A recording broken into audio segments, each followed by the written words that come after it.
पड़ोस की प्रिया नई साड़ी लेकर आई है, लेकिन आपने तो मुझको अभी तक एक भी नई साड़ी नहीं दिलवाई। बातें तो ऐसे कर रही हो जैसे घर का खर्चा तुम ही तो चलाती हो। पता है इस झोपड़ी में रहते रहते कितना समय हो गया, पर वही सूखी रोटी खाने को मिलती है। अरे चलो चलो, अब बस भी करो। उतना तो कमा ही लेता हूँ कि अपने परिवार का पेट भर सकूं। अरे कोई बड़ा सा रेस्टोरेंट में काम नहीं करता हूँ, समझी ना।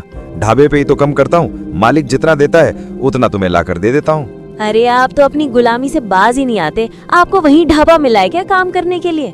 अरे जाओ यहाँ से, दिमाग खा रखा है इस औरत ने। तुम बस अपने काम से काम रखो। हाँ, मैं काम कर रहा हूँ ना। शादी को कुछ समय बीत गया था। सूरज उसको सारी खुशियां नहीं दे रहा था, इसीलिए सीमा हमेशा चिड़चिड़ी रहा करती थी।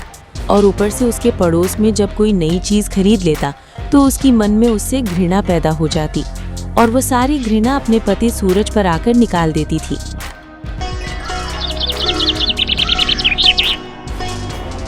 एक दिन की बात है, सूरज अपने ढाबे पर काम कर रहा था।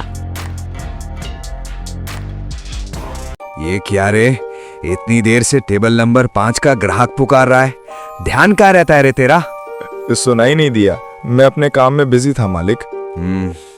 आजकल तेरा ध्यान न जाने कहाँ रहता है। इस तरह से तो बिल्कुल नहीं चलेगा बेटा। ये सुन, एक काम कर, तू अपना है ना हिसाब कर ले, तू और कहीं और जाके काम देख ले। लेकिन साहब, लेकिन मैं तो आपके ढाबे पर बहुत सालों से काम कर रहा हूँ, फिर आप ऐसा क्यों कर रहे हो? तुमसे मतलब, तू अपने काम से काम रख, समझा? साहब ऐसा मत करो, मैं कहाँ जाऊंगा? मेरे परिवार के बारे में तो सोचो साहब। देख भाइयों, क्या है ना कि मेरी बीवी का भाई यानी मेरा साला गांव से आया है। उसको काम धंधा नहीं मिल रहा है, इसलिए वो मेरे कामों में हाथ बटाना चाहता है। अब मैं दो कारीगरों को तो मैं रख नहीं सकता, इसलिए तुझे यहाँ से जाना होगा बेटा। मालिक, आप तो जानते मैं छोला कुलचा बहुत अच्छी बनाता हूँ। अरे मैं जानता हूँ, मेरे यहाँ पर ग्राहकों की भीड़ लगी रहती है, परंतु अपने साले को भी मना नहीं कर सकता ना। तू तो जानता ही है कि साले को मना करना मतलब आफत मोल लेना है। अगर मैंने उसको मना कर दिया तो मेरी बीवी मुझे जीने नहीं देगी, इसलिए तुझे यहाँ से जाना ही पड़ेगा बेटा। अब चाहे लाभ हो या घाटा, ये मुझे करना ही होगा। सूरज वहां से मुंह लटकाकर चला जाता है, लेकिन उसे समझ नहीं आ रहा था कि वो करे तो क्या करे। हे भगवान, मैं क्या करूं तो क्या करूं? सीमा तो वैसे ही मुझसे लड़ती रहती है। घर के खर्चे के लिए उसके पास पैसे कम पड़ जाते हैं। अब अगर उसे ये पता चला कि मेरी नौकरी भी चली गई है तो जाने वो क्या होगा। मेरा तो जीना हराम हो जाएगा। हे भगवान, तुम ही कुछ मेरी मदद करो। घर आते समय रास्ते में ही उसको उसका बहुत पुराना दोस्त अमित मिलता है। अरे अमित, कैसा है तू? अरे सूरज, तू यहाँ? मैं तो बढ़िया हूँ दोस्त, मेरी नौकरी लग गई है, पर वो इस गांव से दूर है। तू बता, तू यहाँ कहाँ से? और तेरा काम धंधा ठीक से चल रहा है ना? सूरज उदास होकर उसको अमित से सारी बात बता देता है।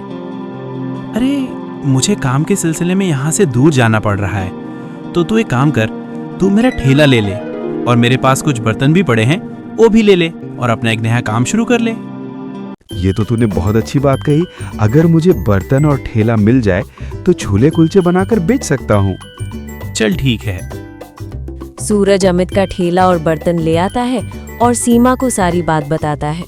सीमा भी इस बात पर बहुत दुखी होती है कि उसकी नौकरी चली गई, पर अब वो बात समझकर सूरज से कहती है, चिंता वाली बात तो है कि आपकी नौकरी चली गई, परंतु अच्छी बात यह है कि हमें ठेला और उसका बर्तन मिल गया।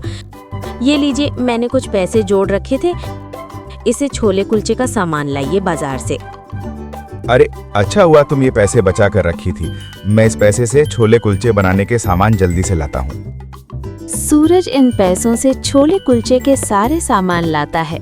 फिर सूरज और उसकी पत्नी सीमा मिलकर छोले कुलचे बनाते हैं और सूरज अपना सारा सामान उस ठेले पर रखकर बाजार की तरफ निकल पड़ता है। सुबह से शाम हो जाती है, लेकिन उसका एक भी प्लेट छोला कुलचा नहीं बिकता है, जिसकी वजह से वो बेहद निराश हो जाता है। शाम को वो अपने घर आता है। अरे, आप चिंता क्यों करते हैं? अभी लोगों को आपके हाथों के हुनर का अंदाजा ही नहीं है ना। जिस दिन वो लोग इसका स्वाद चखेंगे, उन्हें पता चल जाएगा कि आप कितना अच्छा छोला कुलचा बनाते हैं। धीरे धीरे सूरज के ठेले पर लोग आने लगते हैं और उनको सूरज का छोला कुलचा बेहद पसंद आता है। ये देखकर सूरज और सीमा बहुत खुश हो जाते हैं।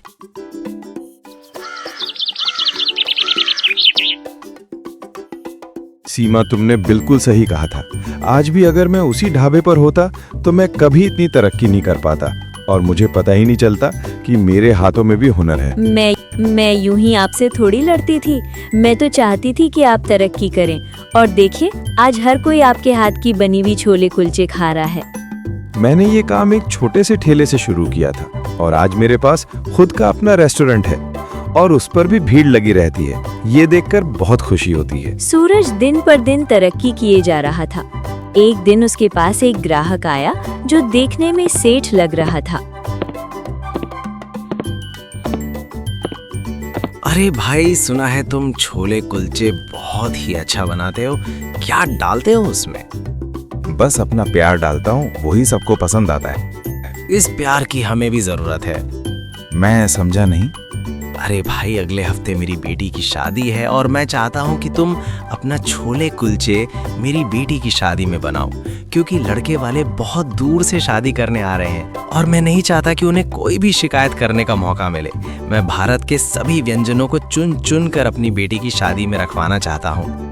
जरूर बनाऊंगा, क्योंकि ये हमारे भारत की शान का सवाल है। ये मेरे लिए गर्व की बात होगी कि बाहर देश के लोग हमारे देश में खाना खाने आए और हमारे सभी व्यंजनों को पसंद करें। अरे इसीलिए तो मैं देश के कोने कोने से चुनकर व्यंजनों की भरमार करना चाहता हूँ। उन्हें अपने भारत के दर्शन करना चाहता हूँ। आप चिंता ना कीजिए, मैं इसमें आपका पूरा सहयोग करूंगा।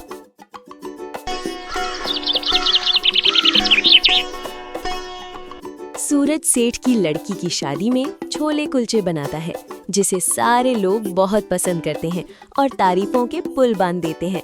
अब सूरज का व्यापार बहुत दूर दूर तक फैलने लगा था और अब उसकी कई शहरों में दुकान बन गई थी। चैनल को सब्सक्राइब करना ना भूलें।